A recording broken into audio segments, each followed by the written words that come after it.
Welcome to the second episode of Story of Indus Valley Civilization. दोस्तों, हमने ये video series Indus valley civilization के बारे में बनाई है, जिसका ये दूसरा एपिसोड है. इसका पहला एपिसोड अगर आपने नहीं देखा तो उसकी लिंक हमने नीचे डिस्क्रिप्शन में दे दी है, जो आप ज़रूर देखना. इस एपिसोड में हम जिन सवालों के बारे में बात करेंगे वो कुछ इस तरह हैं. क्या मोहनजोदड़ो के लोग बगैर हथियारों के रहते थे? क्या मोहनजोदड़ो की सोसाइटी एक वेपन फ्री सोसाइटी थी? और क्या मोहनजोदड़ो के नीचे 6 शहर और भी मौजूद हैं? और मोहनजोदड़ो के लोगों का मजहब कैसा था? क्या वो एक खुदा की पूजा करते थे या बहुत सारे खुदाओं को पूजते थे? आज के वीडियो में हम इन्हीं सवालों पर बात करेंगे. दोस्तों, कुछ आर्कियोलॉजिस्ट्स का कहना है कि पूरी इंडस वैली सिविलाइजेशन के कदीम आसारों से हथियार दरियाफ्त नहीं हुए. ऐसा लगता है कि मोहनजोदड़ो के लोग बगैर हथियारों के इंतज़ाम, समाज या हुकूमत चलाते थे. घरेलू झगड़ों के अलावा बड़े बड़े पैमाने पर न आपस में लड़ाइयाँ हुई थी इनकी, और ना ही लगभग 2000 सालों तक किसी और रियासत या हमला आवरों से जंगें हुई. मेरा ज़ाती ख्याल भी यही है कि लोग बग़ैर हथियारों के रहते होंगे, मगर कुछ मौर्रिखीन इससे इख्तिलाफ राय रखते हैं. उनका कहना है कि मोहनजोदड़ो की खुदाई अभी 10% भी नहीं हुई, तो ये राय कायम करना कबल अज़ वक्त होगा कि मोहनजोदड़ो के कदीम लोगों के पास हथियार थे या नहीं, उन्होंने जंगें की थी या नहीं. दूसरा ये कि कदीम दौर में हथियार सिर्फ इंसानों के लड़ने के लिए ही नहीं बनाए जाते थे, मगर ख़तरनाक जानवरों से बचने के लिए भी हथियार बनाए जाते थे. तो ये कैसे मुमकिन हो सकता है कि वहाँ ख़तरनाक जानवर न पाए गए हों? और तीसरा ये कि जहाँ कारोबार और सरमाया होता है तो उसके लिए हिफाजती इंतज़ामात भी किए जाते हैं, तो उसके लिए भी हथियार लाजिम होता है. कुछ मौर्रखों का ख्याल ये भी है कि जिस तरह एक ऑर्गेनाइज तरीके से यहाँ पर बिल्डिंग्स बनाई गई हैं, ग्रेट बाथ बनाया गया है, अनाज के स्टोरेज हाउसेस बनाए गए हैं, ड्रेनेज सिस्टम बनाया गया है, ये सारे काम बग़ैर रियासत और सिक्योरिटी के मुमकिन नहीं, और रियासत का बग़ैर हथियारों के होना मुमकिन नहीं. अगर यहाँ पर रियासत रही है तो लाजमन हथियार भी होंगे. मगर दूसरी तरफ जिन मौर्रखों का मानना है कि मोहनजोदड़ो समेत पूरी इंडस वैली सिविलाइजेशन, ख़ास तौर पर हड़प्पा, लोथल, कालीबेंगन, राखीगढ़ी, जनरीवाला, धोलाविरा, चाहुंजोदड़ो और रुपार समेत किसी भी कदीम आसार से मोहल्लिक हथियार नहीं मिले. अगर ये रियासत होती या बादशाही होती तो लाजमन हथियार भी मिलते और फ़ौज के हेड क्वार्टर्स भी मिलते, या बादशाह का महल होता, जैसे मेसोपोटामिया, चाइना और मिस्र से हथियार और बादशाहों के महल बरामद हुए. यहाँ पर ये देखें, ऐसे कुछ हथियार मिले हैं, मगर उनको हथियार तब कहते जब इनमें हैंडल लगे हुए होते.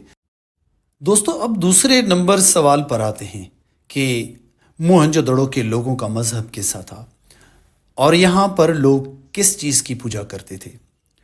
दोस्तों, आर्यों से पहले इंडस वैली सिविलाइजेशन के मजहबी हवाले से कोई ख़ास शवाहिद नहीं मिले जिससे आर्कियोलॉजिस्ट को कोई हतमी राय कायम कर सकें.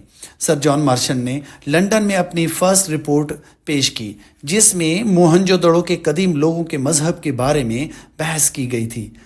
मार्शल कहते हैं कि ग्रेट बाथ के करीब एक कुशादा बिल्डिंग स्ट्रक्चर मौजूद है, जिसमें भी हतमी तौर पर यह नहीं कहा जा सकता कि आया ये मजहबी इबादतगाह है या रहने की प्राइवेट जगह है, या अनाज के गोदाम है, या कोई म्यूनिसिपल कमेटी का असेंबली हॉल. मगर दोस्तों, एक ब्रिटिश आर्कियोलॉजिस्ट रॉबर्ट ग्रेव्स का कहना है कि मजहब के हवाले से शायद वरुण गॉड ही मोहनजोदड़ो के कदीम लोगों का खुदा है, क्योंकि वेदों में उसका जिक्र मिलता है. वेद जो हिंदू मजहब के कदीम मुक़द्दस किताबें हैं, वो भी इतनी ही कदीम हैं जितनी मोहनजोदड़ो की तारीख़.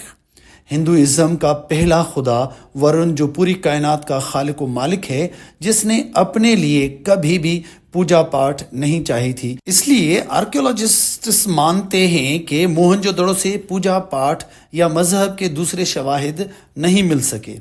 एक फ्रेंच स्कॉलर अगस्ट बर्थ ने अपनी किताब रिलीजन्स ऑफ इंडिया में लिखते हैं कि वरुण कदीम लोगों का एक ऐसा खुदा है जो ऊपर जन्नत में एक महल में बैठा है, जिस महल के हज़ार दरवाजे हैं। वो सज़ा और जज़ा का मालिक है। वो गुनहगारों को बीमारियों और दूसरी तकलीफ़ों से सज़ा देता है, मगर जो गुनहगार अपने गुनाहों पर शर्मिंदा हों और माफ़ी मांगें तो उसको गुनाह माफ़ किए जाते हैं। ये बिल्कुल वैसा ही कॉन्सेप्ट है जैसे मुसलमानों का है। लिहाजा सिंध के कदीम लोग एक ही खुदा वरुण पर यकीन रखते थे, जबकि हज़रत इब्राहीम अलैहिस्सलाम ने तकरीबन 800 साल बाद वननेस ऑफ गॉड का तस्वर दिया था। लिहाजा ये कह सकते हैं कि इंडस वैली सिविलाइजेशन एक वेपन फ्री और सेक्युलर सोसाइटी थी।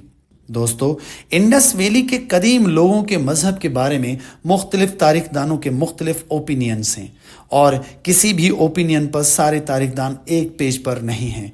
इंडस वैली की बहुत सारी बातों की तरह उनका मज़हब भी एक मिस्ट्री या एक राज ही रहा है जिसको अभी तक सॉल्व नहीं किया गया। दोस्तों, अब आते हैं तीसरे और आखिरी सवाल पर कि मोहनजोदड़ो के नीचे क्या 6 शहर और भी मौजूद हैं। मार्शल के मुताबिक ये शहर का ऊपर का हिस्सा है जिसको आप देख रहे हैं। इसके नीचे 6 शहर और भी मौजूद हो सकते हैं। एक बहुत बड़ा मिट्टी का टीला या मिट्टी का ढेर उन कदीम शहरों को ढका हुआ है। मार्शल का यह भी कहना है कि शुमाल मगरिब कॉर्नर पर मोहनजोदड़ो का स्ट्रक्चर 70 फीट तक बुलंद है, जबकि दूसरी साइड से 20 या 30 फीट सतह ज़मीन से बुलंद है, और इसके 20 हेक्टर्स पर बने हुए कदीम शहर के गिर्द एक लंबी दीवार बनाई गई थी। शायद ये दीवार जानवरों के खतरे या फ्लड के पानी को शहर में आने से रोकने के लिए बनाई गई हो, जिससे ये जाहिर होता है कि उस फ्लड से ये शहर कई मरतबा तबाह हुआ होगा और नतीजतन एक के बाद दूसरे के ऊपर शहर बनाए गए होंगे। तो अंदाज़ा यही किया जाता है कि इस कदीम आसारों के नीचे और भी शहर मौजूद हो सकते हैं।